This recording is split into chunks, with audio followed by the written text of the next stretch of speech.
तुम्हारा अन्नदाता, पग पग पर है संग तुम्हारे अन्नदाता। लहू किसानों का बन के पसीना सींचता है धरती का सीना। मेहनत का तेरी हक दिलवाने, नई तकनीक नई खोज बताने। पशुधन को गुणवान बनाना, पौध सुरक्षा को सिखलाना, खेती के सब गुर समझाने, भारत का सरताज बनाने। आठों पहर है संग तुम्हारे अन्नदाता, अन्नदाता।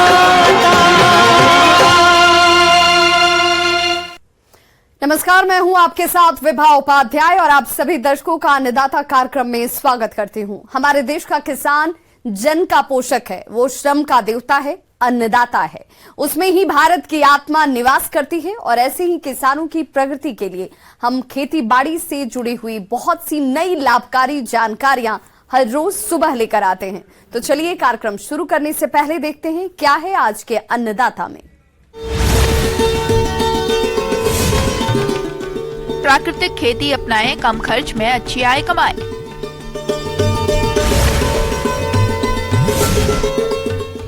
प्याज की फसल में जरूरी कार्यों को करके लें अधिक पैदावार।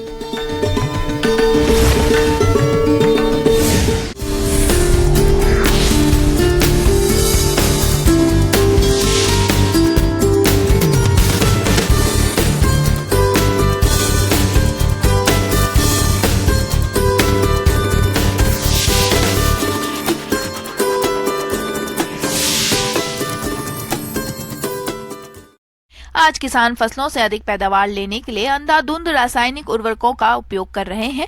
ऐसे में लगातार मृदा खराब हो रही है और किसानों की फसल उत्पादन में लागत भी बढ़ रही है। तो ऐसी स्थिति में किसान क्या करें? क्या है इस समस्या का समाधान? जी हाँ किसान भाइयों, यदि आप प्राकृतिक खेती करते हैं तो इन सभी समस्याओं से बच सकते हैं और फसलों से गुणवत्ता युक्त अधिक पैदावार भी ले सकते हैं। तो आप किस प्रकार से अपनाएं प्राकृतिक खेती, इस बारे में जानकारी दे रहे हैं कृषि विज्ञान केंद्र टांकरणा के विषय विशेषज्ञ टीपी सिंह।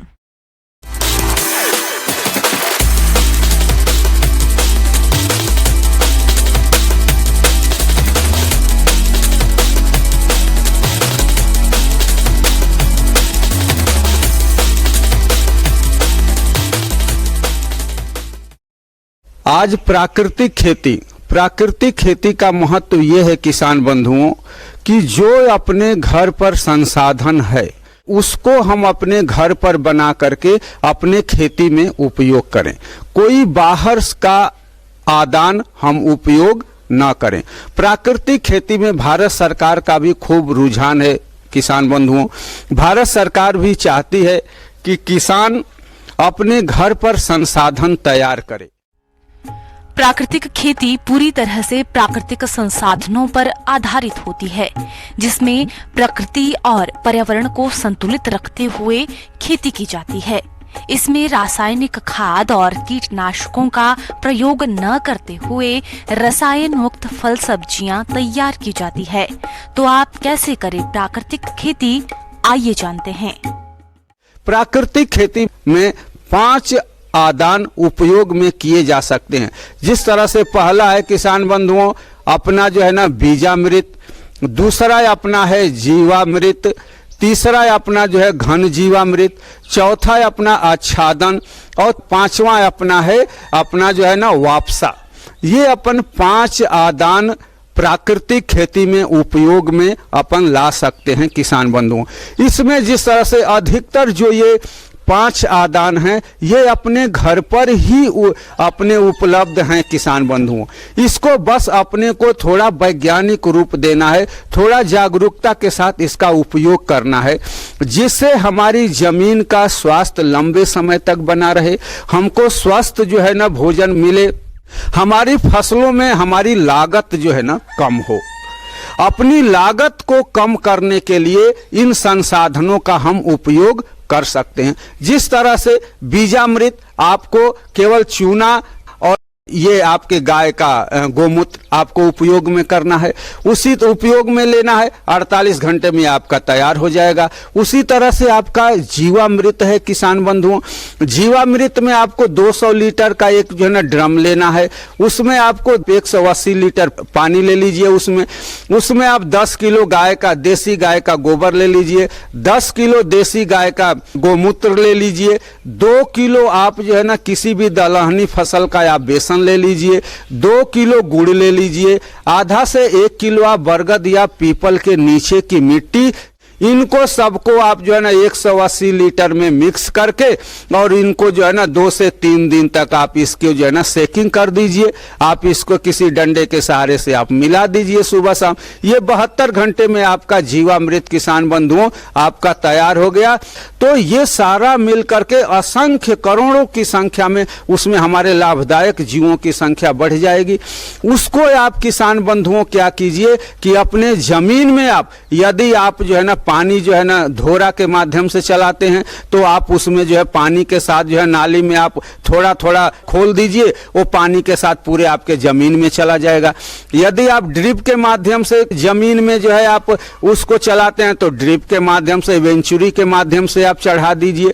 उसको आप किसी भी माध्यम से आप जो है ना उसको अपने जमीन में देंगे तो अपने जमीन में जीवांश की मात्रा बढ़ेगी किसान बंधुओं, अपने जमीन में जैविक कार्बन की मात्रा बढ़ेगी, जो अपने जमीन का जीवन है किसान बंधुओं, जो अपने जमीन का आत्मा है। ये जैविक कार्बन जो सभी फसलों को पोषण उपलब्ध कराता है। इसी तरह से आपका आच्छादन हुआ, आप जो है ना फसल आपकी खड़ी है और आपके फसलों में आपके घर पर फसलों का अवशेष है, उससे आप ढक दीजिए। ढक जब देंगे तो जब सिंचाई करेंगे तो नमी आपकी लंबे समय तक बनी रहेगी, वाष्पोत्सर्जन आपके पानी का कम होगा। तो इस तरह से आपके फसल में जब लंबे समय तक नमी बनी रहेगी तो आपकी फसल जो है ना अच्छी चलेगी।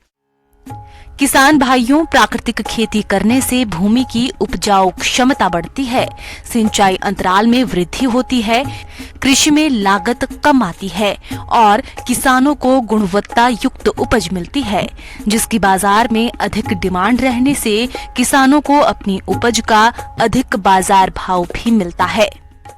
इस तरह से ये सब आदानों का आप उपयोग करके किसान बंधुओं अपनी लागत को आप जो है ना कम कर सकते हैं, बाजार पर निर्भरता आपकी कम हो सकती है और आप अच्छा जो है ना मुनाफा कमा सकते हैं। किसान भाइयों, अभी तक आपने खेती से जुड़ी हुई कुछ उपयोगी जानकारियां देखी। अब लेते हैं एक छोटा सा ब्रेक, जल्द लौटेंगे और कार्यक्रम में आगे भी है खेती बाड़ी से जुड़ी हुई महत्वपूर्ण जानकारियां, तो बने रहिए हमारे साथ।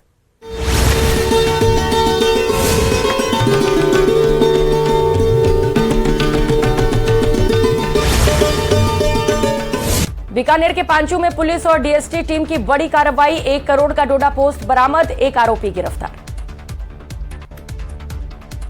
सीकर के शेखावाटी में नाबालिग से गैंगरेप, हत्या के मामले में आज सड़क पर उतरकर लोग करेंगे प्रदर्शन, फतेहपुर डीएसपी कार्यालय का भी करेंगे घेराव। जयपुर में युवक की हत्या के मामले में पुलिस ने 4 आरोपियों को गिरफ्तार किया, जांच के लिए स्पेशल इन्वेस्टिगेशन टीम का हुआ गठन। प्रदेश में बड़ा प्रशासनिक फेरबदल, 20 आईएएस अफसरों के तबादले, आरुषि मलिक को होंगी जयपुर संभागीय आयुक्त। जैसलमेर के शिव रोड स्थित एचडीएफसी बैंक की छत पर आग लगने से अफरा तफरी मच गई। मौके पर पहुंची फायर ब्रिगेड की टीम ने कड़ी मशक्कत के बाद आग पर काबू पाया।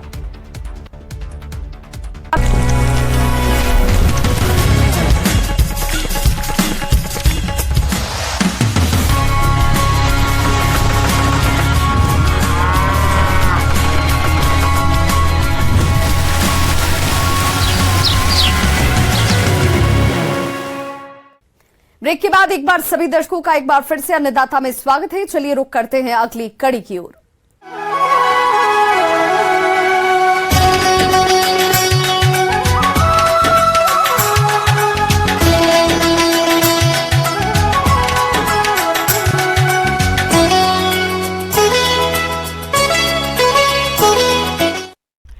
किसान भाइयों, जैसा कि प्याज की कीमतें बढ़ रही हैं और जिन किसानों ने प्याज की फसल लगा रखी है, उन किसानों ने प्याज की फसल से अधिक पैदावार लेने के लिए कुछ खास प्रबंधनों जैसे पोषक तत्वों का प्रयोग, खरपतवार का नियंत्रण और पौध सुरक्षा पर ध्यान देना होगा। तो आप प्याज की फसल में इन सभी कार्यों को कैसे करें, इस बारे में जानकारी दे रहे हैं कृषि वैज्ञानिक डॉक्टर विजय कुमार सिंह।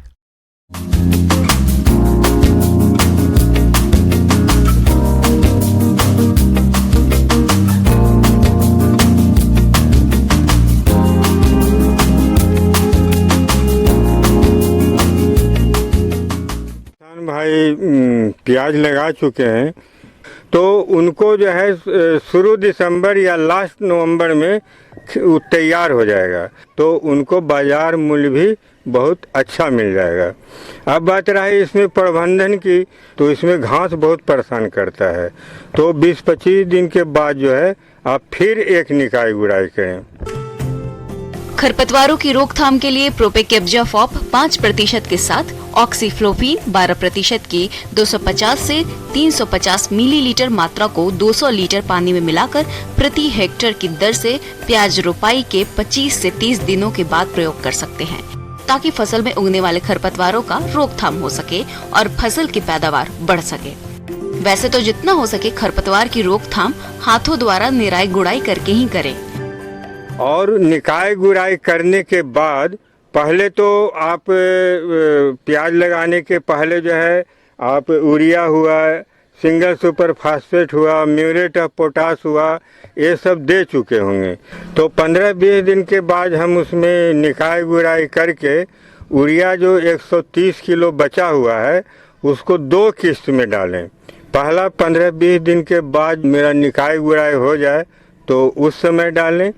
तो जब 60 दिन के बाद जब उसमें निकाय गुड़ाई करेंगे तो 65 किलो यूरिया यानी कि 2.5 एकड़ में निकाय गुड़ाई के बाद डाल के उसमें छींट देना है। यूरिया छींटने के समय ध्यान यह रखना है कि खेत में भरपूर नमी हो। अब है इसमें जहाँ तक सिंचाई की बात है, तो जैसा कि हम बता रहे हैं कि यह खरीफ मौसम का प्याज है, तो बरसात में इसमें सिंचाई निर्भर करता है कि बारिश का क्या स्थिति है। अगर बारिश लंबा समय से नहीं हो रहा है, बहुत लंबा समय से बारिश पड़ ही नहीं रहा है, तो उस स्थिति में हमको सिंचाई करनी पड़ेगी। जैसे ही देखेंगे कि खेत थोड़ा उजला टाइप का हो रहा है तो हम समझ जाएं कि अब इसमें सिंचाई बहुत ज़रूरी है। और बीमारी और रोग से उसको बचाना है। तो बीमारी में उसमें 2 तरह का एक बीमारी लगता है, एक लगता है आपका पर्पल ब्लॉच, एक लगता है स्टेमफिलियम ब्लाइट। तो ये दोनों बीमारी में क्या होता है कि पत्ता पर गोल लंबा ऐसा धब्बा बनता है, शुरू में व्हाइटिश रहता है, धीरे धीरे यह ब्राउन कलर का पूरा पत्ता में ही लग जाता है और पौधा सूख जाता है। प्याज का श्यामवर्ण यानी काला धब्बा रोग। खरीफ के मौसम में इस रोग का प्रकोप मुख्य रूप से होता है। काला धब्बा रोग के प्रारंभिक लक्षणों में पत्तियों के बाहरी भाग पर जमीन से सटे भाग में राख के रंग के चकते बन जाते हैं, जिसकी उग्रता होने पर ये पत्तियों पर फैल जाते हैं और बाद में काले रंग के धब्बे दिखाई देते हैं। ये उहार गोलाकार होते हैं। रोग से प्रभावित पत्तियां मुरझा के मुड़ जाती हैं। इस रोग की रोकथाम के लिए मैनकोजेब 2.5 ग्राम दवा प्रति लीटर पानी के हिसाब से घोल बनाकर फसल पर छिड़काव करें। साथ ही खेत में जल निकासी की सही व्यवस्था करें। बीमारी में जैसे बताया आपको कि ये पर्पल ब्लॉच लगता है, स्टेमफिलियम ब्लाइट लगता है, तो इसको बचाव के लिए क्या है कि कोई भी फंगिसाइड जैसे बोलते हैं कार्बेंडाजिम बोलते हैं, मैनकोजेब हुआ जो डाइथेनियम 45 के नाम से बाजार में आता है, तो इसका भी 2 से 2.5 ग्राम 1 लीटर पानी में डालकर आपको स्प्रे करना है। थ्रिप्स कीट ये एक छोटे आकार का कीट होता है जिसके शिशु और प्रौढ़ दोनों ही पत्तियों से रस चूसते हैं, जिससे पत्तियों पर सफेद धब्बे बन जाते हैं। ये कीट शुरुआती अवस्था में हल्के पीले रंग का होता है, जो बाद में भूरे काले रंग का हो जाता है। इसकी रोकथाम के लिए खेत में पीले और नीले रंग के चिपचिपे प्रपंच लगाएं। खेत को खरपतवारों से मुक्त रखें। रुपाई के बाद फसल पर डाइमिथोएट या इमिडोक्लोरप्रिड दवा का 10 से 15 दिन के अंतराल पर छिड़काव करें। स्प्रे करने में ध्यान यही रखना है। तो इसके लिए बाज़ार में स्टिकर आता है, तो उस दवा का स्टिकर का आधा ml 1 लीटर घोल में डाल के स्प्रे करेंगे। ऐसा करने से क्या होगा कि पत्तियों पर दवा ज़्यादा टिकेगा, जिससे हमको वांछित फायदा मिलेगा। आगे और भी है खेती बाड़ी से जुड़ी हुई बहुत सी रोचक जानकारियां, पर यहां रुकेंगे एक छोटे से ब्रेक के लिए, जल्द हाजिर होते हैं।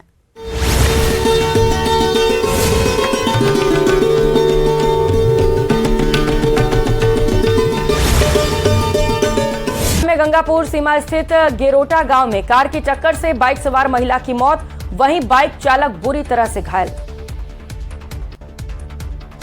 रणथंभौर में वन्यजीव के हमले से चरवाहे की मौत, घटना को लेकर ग्रामीणों में आक्रोश, शव को सड़क पर लगकर लगाया जाम, 50 लाख के मुआवजे की मांग। आगामी विधानसभा चुनाव को लेकर झुंझुनू पुलिस हरियाणा बॉर्डर से सटे इलाकों में सख्ती कर रही है। चुनाव में किसी तरह की आपराधिक घटना न घटे, इसे लेकर एसपी रात को हरियाणा बॉर्डर इलाके के दौरे पर चेक पोस्ट पर नाकाबंदी कर निरीक्षण कर रहे हैं। डूंगरपुर जिले की दोबड़ा थाना क्षेत्र के रण सागर के पास एक बाइक ने स्कूटी को टक्कर मार दी। हादसे में स्कूटी सवार बुजुर्ग की मौत हो गई। पुलिस ने शव को मोर्चरी में रखवाया। झालावाड़ में पुलिस ने चाकूबाजी की वारदात को अंजाम देने वाले 2 आरोपियों को चंद घंटे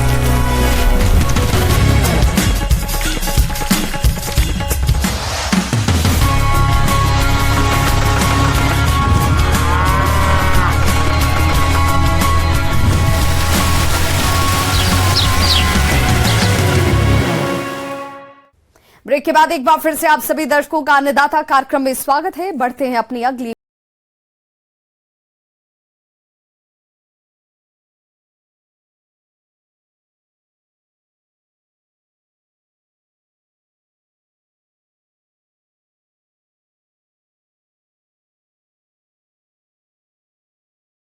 अपने प्रदेश में इन दिनों सिंचाई जल की कमी होती जा रही है, इसलिए पशुपालन पर काफी जोर दिया जा रहा है। ऐसे में किसानों के लिए जरूरी हो जाता है कि पशुओं के आहार के लिए कम पानी में उगने वाले चारे की फसलें उगाई जाए, जिसमें नेपियर घास एक अच्छा विकल्प है। तो आप साल भर हरे चारे के लिए नेपियर घास की खेती कैसे करें, आइए जानते हैं विषय विशेषज्ञ भागवत प्रसाद से।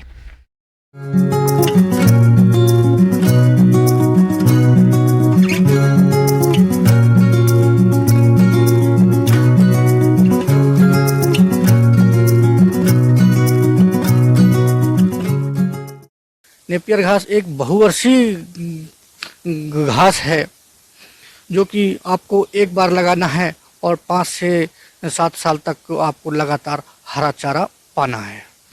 तो ये एक बहुत कम लागत में अच्छी उपज और अच्छा जो आपको आउटपुट मिलने का एक बहुत अच्छा तरीका है। इससे किसान भाई अपने एक अतिरिक्त आय का भी साधन इसको बना सकते हैं। और इसकी जो वैरायटियाँ है, इसमें जो एक 3 है, मार्कर है, फ्रेंच है, युगांडा है, कोलोन 3 है, इस तरह से इसकी अनेक प्रजातियाँ आती हैं। और इसको जो लगाने हैं कम से कम 3 से 4 महीने जो शूट है 3 से 4 महीने कम से कम हो, और कम से कम यह 10 से 12 महीने पुराना ना भी हो। ये है इसका जो कलम शूट है, हाँ 4-5 महीने का ही होना चाहिए, बाकी ज़्यादा पुराना ना हो। किसान भाइयों, अभी आपने नेपियर घास का अधिक उत्पादन देने वाली उन्नतशील किस्मों के बारे में जानकारी हासिल की। अब आइए जानते हैं भूमि का चयन और तैयारी तथा उर्वरकों के संतुलित प्रयोग के बारे में। इसका जो लगाने का तरीका है सिंपल, ये एक वेजिटेटिव पार्ट में भी लगता है, एक रूट स्लिप में भी लगता है। रूट स्लिप बहुत बहुआत में अच्छा से इसको लगाया जा सकता है। नेपियर घास लगाने के लिए आपको पहली जो प्रमुख चीज़ आपको ये याद रखनी पड़ेगी कि ज़मीन, इसको आप कहीं भी लगा सकते हैं। ऐसा ज़रूरी नहीं है कि अपने यहाँ ये किसी भी या फिर कहीं भी किसी भी प्रकार की मृदा में ये आसानी से उगाया जा सकता है। इसके लिए का जो pH मान है 6 से 7 के बीच में रहे। साथ ही इसको जो ज़मीन की तैयारी है ना, भूमि प्रिपरेशन, जो भूमि प्रिपरेशन है, कम से कम इसको 2-3 बार अच्छी से जुताई कर दें। मिट्टी को थोड़ा पलटनी जैसा वो करके बढ़िया भुरभुरा हो जाए, तो इस तरह से इसको ज़मीन को तैयार कर लें। देखिए किसान भाइयों, इसमें यदि नेपियर घास के प्रोडक्शन में, इसके उत्पादन में यदि खाद उर्वरक की बात करें तो अपना को NPK है 50-20-20 की मात्रा में इसको लेना है। नाइट्रोजन 50 किलो और अपना फास्फोरस पोटाश जो है 20-20 kg उसमें बेसल डोज में लेना है। किसान भाइयों, इनमें से फास्फोरस पोटाश की पूरी मात्रा और नत्रजन की आधी मात्रा को रुपाई से पूर्व भूमि की तैयारी के समय प्रयोग करें और शेष नत्रजन की आधी मात्रा का प्रयोग नेपियर घास की कटाई के बाद करने पर हरे चारे का अधिक उत्पादन प्राप्त होता है। यदि और इसका लगाने का जो रूट स्लिप है, ये 1-1 फीट की रूट स्लिप काट लें, जिसमें से कि एक रूट स्लिप जमीन के अंदर गड़ी रहे, एक गांठ कम से कम जमीन के अंदर हो और एक गांठ ऊपर हो, और उसका 1 मीटर मान लीजिए, 1-1 मीटर के अंतराल में पौधे से पौधे की दूरी 1-1 मीटर में आप इसको लगाएं। लाइन से लाइन भी 1 मीटर और अपने पौधे से पौधे जी, क्योंकि स्प्राउटिंग बहुत अधिक होता है तो इसके आने वाले समय के लिए हिसाब से देखा जाए तो इस परिप्रेक्ष्य में ये 1-1 मीटर सफिशिएंट है। और जो सीधा लगाने का जो तरीका है वो 40 डिग्री में कम से कम हो, तिरछा हो, झुकी हो, जिससे कि उसमें स्प्राउटिंग जो है सीधे तरीके से आती जाएंगी। किसान भाइयों, नेपियर घास की फसल से हरे चारे का अधिक उत्पादन लेने के लिए फसल को खरपतवारों से मुक्त रखना तो जरूरी होता ही है, साथ ही साथ फसल की सिंचाई और सही समय पर चारे की कटाई पर भी विशेष ध्यान देने की जरूरत है। इसलिए आप इन कार्य को करते समय सावधानी रखें। अब रही बात जो है इसकी निंदाई 3 से 4 सप्ताह में कर देना चाहिए, जिससे कि गाजर घास है या कुछ लेंटाना है, ये इस तरह से कुछ खरपतवार जैसा आ जाते हैं, तो इन सबको बीच बीच में निकालते रहना चाहिए, जिससे कि उनका ग्रोथ जो है ऑटोमेटिकली बहुत अच्छा से होता रहेगा। देखिए किसान भाइयों, अब बात आती है कि जल प्रबंधन। इसमें जल प्रबंधन कैसे करें? जल प्रबंधन के लिए आपको इस बात का विशेष ध्यान रखना पड़ेगा कि जल प्रबंधन यदि वर्षा नहीं होती है, सिंचाई आपको उसको थोड़ा सा नमी बनाए रखते हुए, ध्यान में रखते हुए यदि करते हैं तो ये अच्छा होगा। और इसकी कटाई जो है हर 3-3 महीने में कटाई करते रहना चाहिए। तो इससे कम से कम प्रोडक्शन 200 से 400 कुंटल उपज आपको निश्चित तौर पर मिलना तय है। तो किसान भाइयों कि जो मैंने इस प्रकार से जो बात बताई है उसको ध्यान में रखते हुए प्रैक्टिकली उसको अपनाया है, इससे आपको एक अतिरिक्त आय का जरिया ये निश्चित तौर पर आपको उपलब्ध हो जाएगा।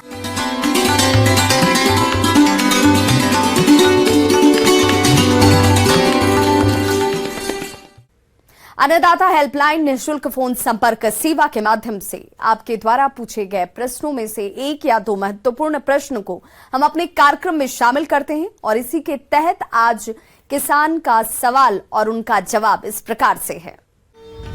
अन्नदाता निःशुल्क फोन संपर्क सेवा के माध्यम से पूछे गए प्रश्नों में से आज हमने जिस प्रश्न को कार्यक्रम में शामिल किया है उसे पूछा है ग्राम हनुमानपुरा, जिला बाड़मेर के कृषक गिरधारी लाल ने। ये अनार के बाग में कीटों की रोकथाम के बारे में जानकारी चाहते हैं। तो गिरधारी लाल जी, आपकी जानकारी के लिए प्रस्तुत है कार्यक्रम का ये अंश।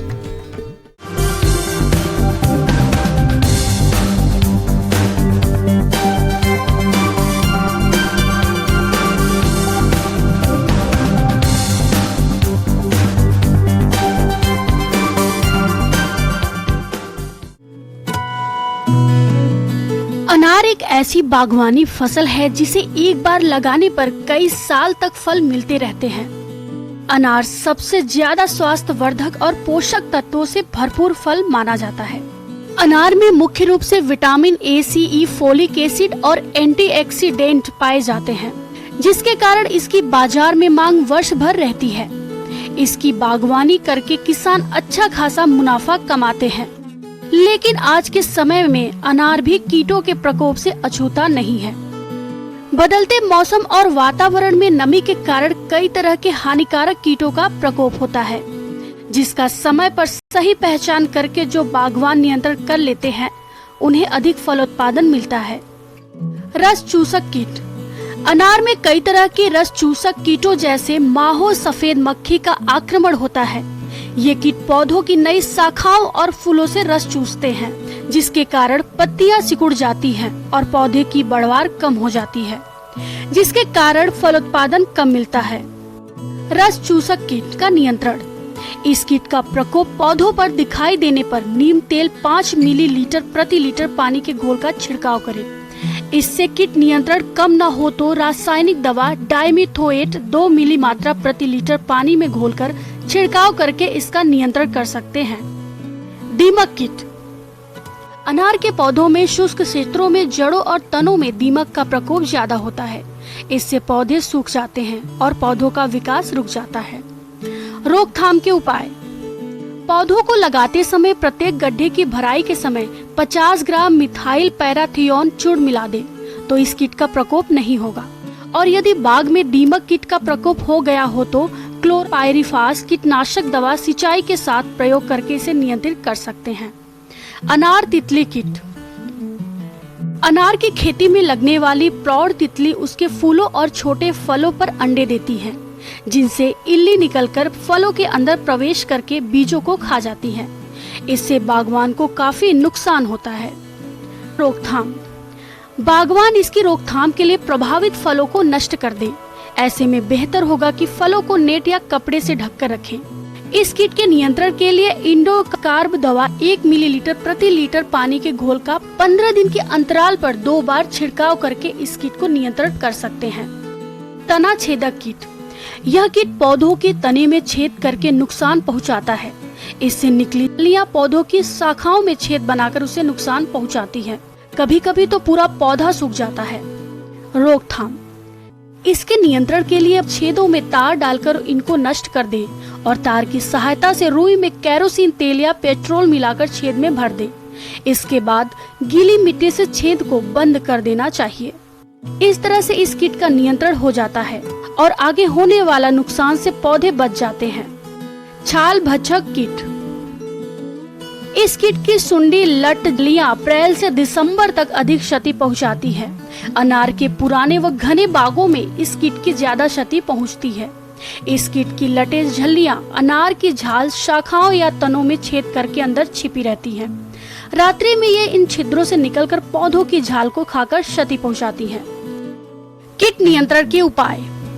इस कीट से प्रभावित कटी फटी ये छाल या ढीली छाल को हटा दे ताकि वयस्क बीटल अंडे न देने पाए। इसके अलावा सूखी और कीट ग्रसित शाखाओं को काट कर नष्ट कर दे। कीट का प्रकोप दिखाई देने पर छिद्रों में केरोसिन या पेट्रोल 3 से 5 मिलीलीटर प्रति सुरंग या छिद्र में पिचकारी या इंजेक्शन की सहायता से डालें या रुई का पोहा बनाकर अंदर डाल दें और छिद्र को गीली मिट्टी लगाकर बंद कर दें। शाखाओं पर मिथाइल पैराथियोन 50 EC दवा 2 मिलीलीटर प्रति लीटर पानी का घोल बनाकर छिड़काव करना चाहिए। अधिक आक्रमण होने पर कॉपर ऑक्सीक्लोराइड COC घोल का लेप तने के चारों ओर लगा दे। कार्बोरिल 50 WP 2 ग्राम प्रति लीटर पानी के हिसाब से तने की 3 फीट की ऊंचाई तक छिड़काव करके कीट का नियंत्रण कर सकते हैं।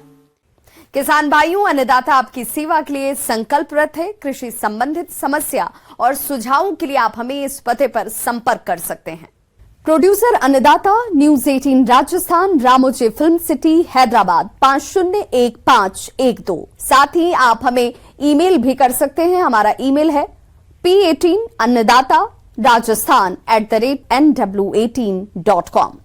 इसके अतिरिक्त आप हमें निःशुल्क हेल्पलाइन नंबर 1800889216 पर सोमवार से शनिवार सुबह 10 बजे से शाम 4 बजे के बीच संपर्क भी कर सकते हैं। किसान भाइयों, अब समय हो रहा है आपसे विदा लेने का, तो हमारी अन्नदाता टीम को दीजिए इजाजत। कल फिर से होगी आपसे मुलाकात कृषि संबंधित कुछ और महत्वपूर्ण जानकारियों के साथ। नमस्कार।